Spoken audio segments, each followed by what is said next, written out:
What is going on, YouTube? Patrick here, and today I'm going to be going over what sold on eBay last week. It was a holiday week, so not the best week I've ever had, but I'm not unhappy with it. I really don't have to sell a lot of things each week to be able to say it was a successful week or not. So total, like just to give you a little heads up, about $400 last week versus the last couple weeks I've been in more like just over $500. So that one kind of business day, right, one of the weekdays that I'm not selling things, like that really affected me. And then I was really busy at work on Tuesday and Wednesday, and I didn't actually get anything listed.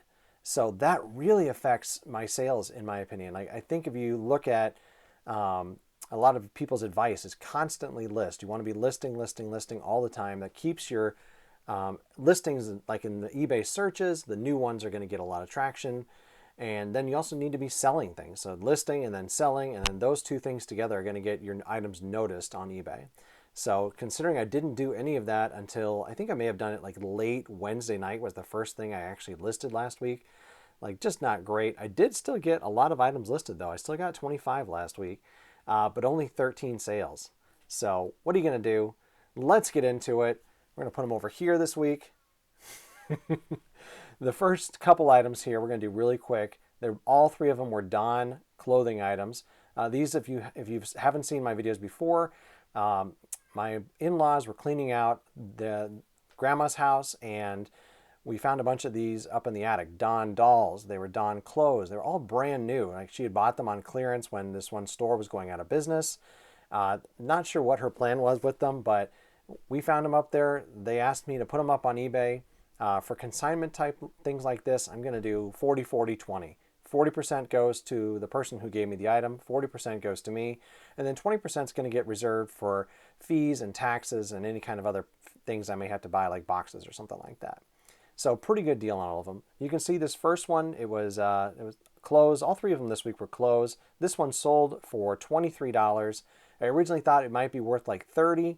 Not bad though.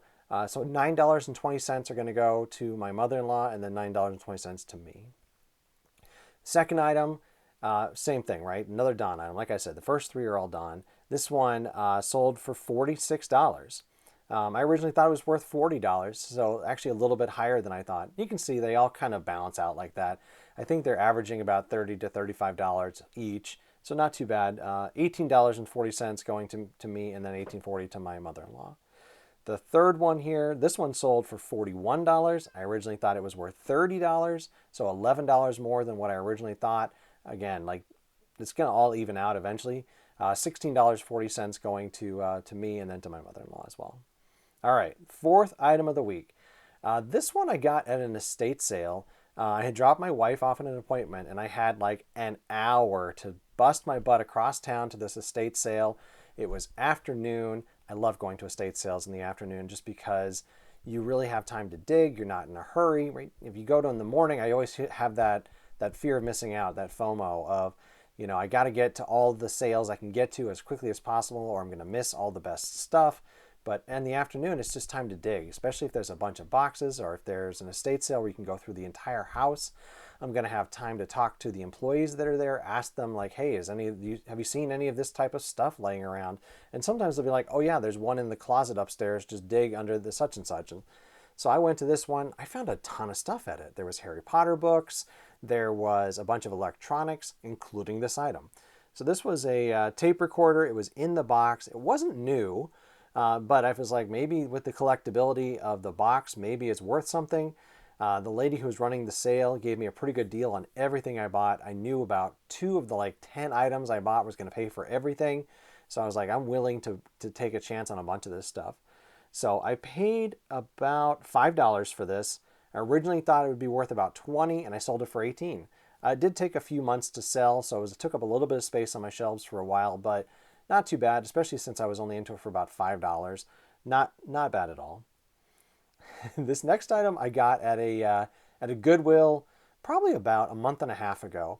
Paid $1 for it, and at the time I thought probably about a $10 item. You can see it sold for $12.50. I think I actually ended up having this at free shipping. So after shipping, I think I ended up netting $12.50 out of it. So pretty good for $1, especially like one of the things that I've talked about quite a bit is brand new items. I don't have to clean it. I don't have to test it. Take a picture of it, list it. When it sells, ship it out. These things are not going to be beat up very much in shipping, so it doesn't even really need anything. I'll probably put it in like a poly bag and then in a box, and then that'll be nice and secure in there. Maybe if I have some Amazon like airbags laying around, I'll use some of those. But otherwise, it's going to be very safe. All right, let's see. We're not quite to the sale of the week here yet, but we're getting close, I think. We're getting close. Um, let's see here. The next item, so I actually found this one the previous Friday at a Savers for $10. It's a DVD VHS player. It's a Sony. I was really excited. I hadn't actually found one of these in like a month, so I really wanted to be able to show that show myself that like they're still out there. So I was really happy to find it. Got home, tested it out, and then got it listed like early last week, and it sold within a couple days for my full asking price. So like I said, I paid $10 for this. I thought it was worth $60, and it sold for $60. So very, very happy there. All right, this VCR here that I just put up, this one actually is something I wasn't expecting to sell. I had thought that it was broken. It was playing tapes, but it was like making some really loud not grinding is not quite the word, squeaking sounds when it was playing. So I looked it up. It looked like maybe one of the belts needed replacing or one of the motors was worn out. But I was like, you know what? If I have time and in a couple of weeks from now, I'll open it up. Maybe I'll blow some air through there and see if that fixed it.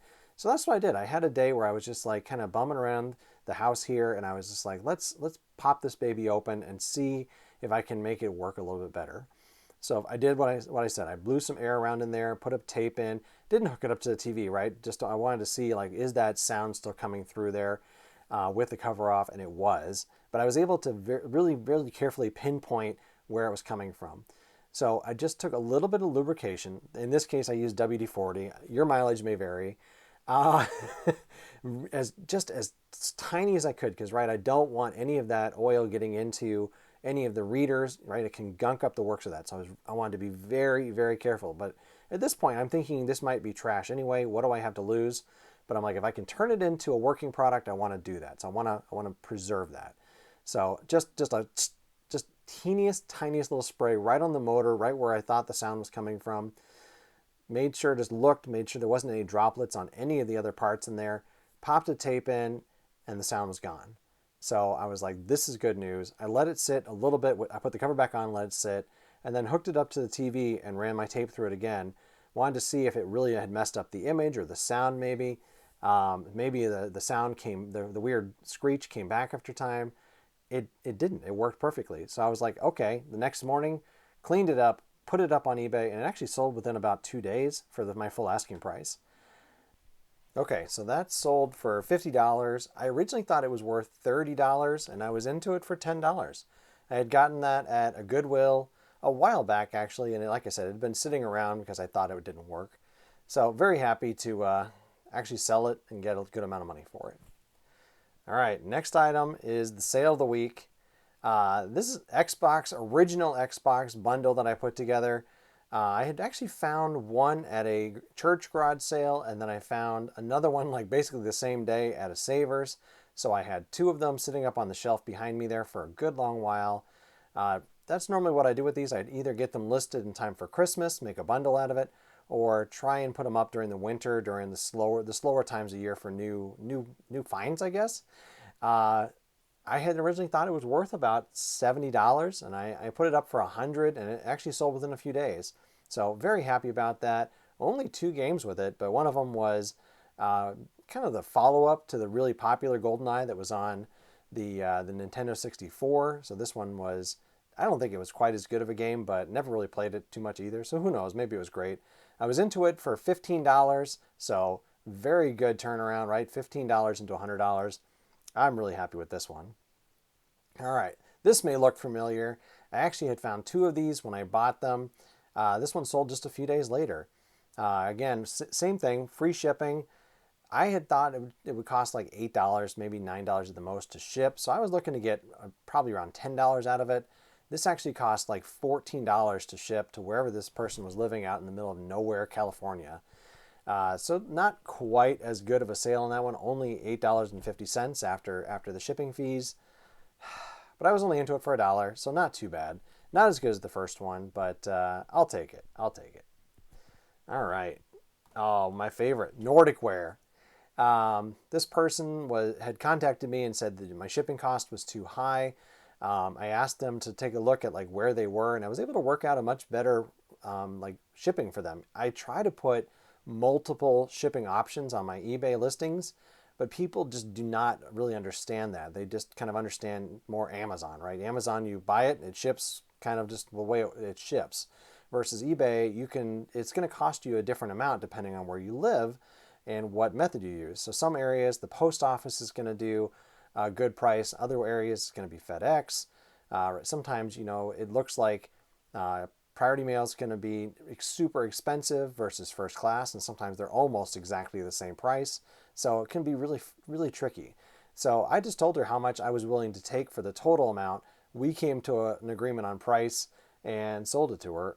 It went for a little less than I originally thought. I thought it was worth 20, and I sold it for 13, and I was into it for $5. What are you gonna do?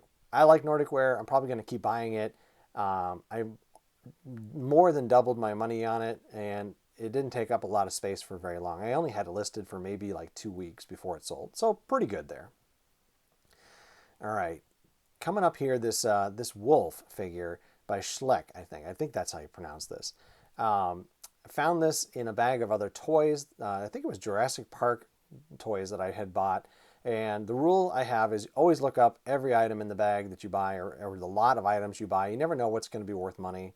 I knew the name of Schleck, and I knew that some of these could be worth something, but hadn't really ever come across any of it before where I was like, I really want, I'm going to buy this, it's worth something. So I found it, I looked it up, and originally I thought, I was really surprised that it was selling for around $10.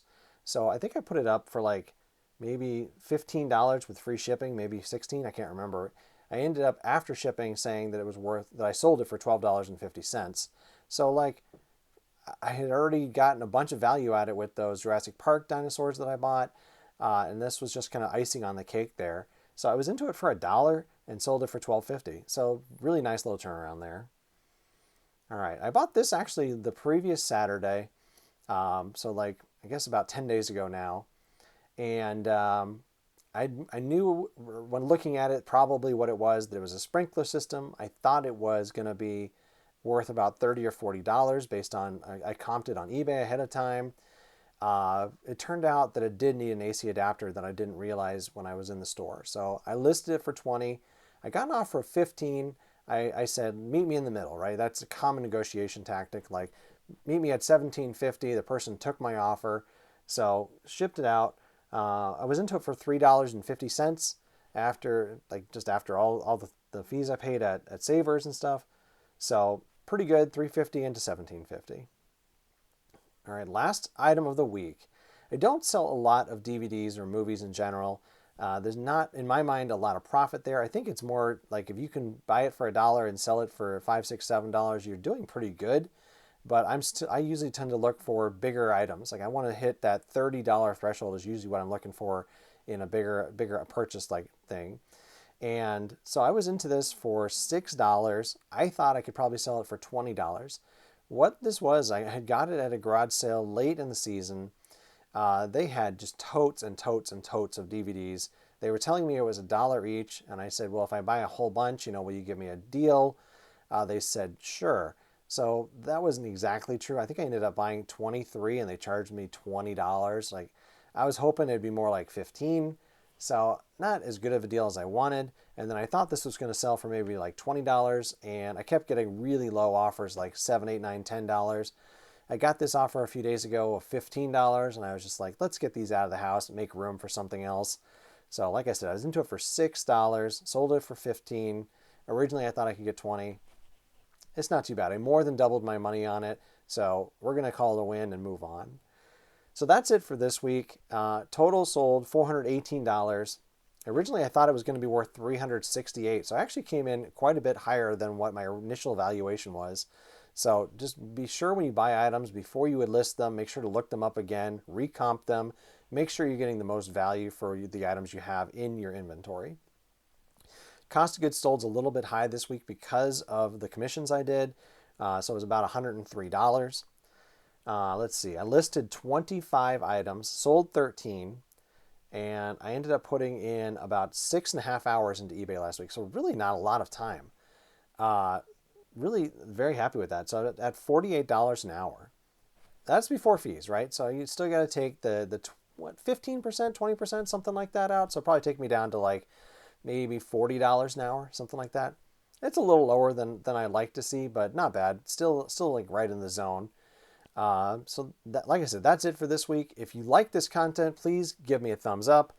If you're interested in more videos like this, please subscribe. My name is Patrick, and thank you very much.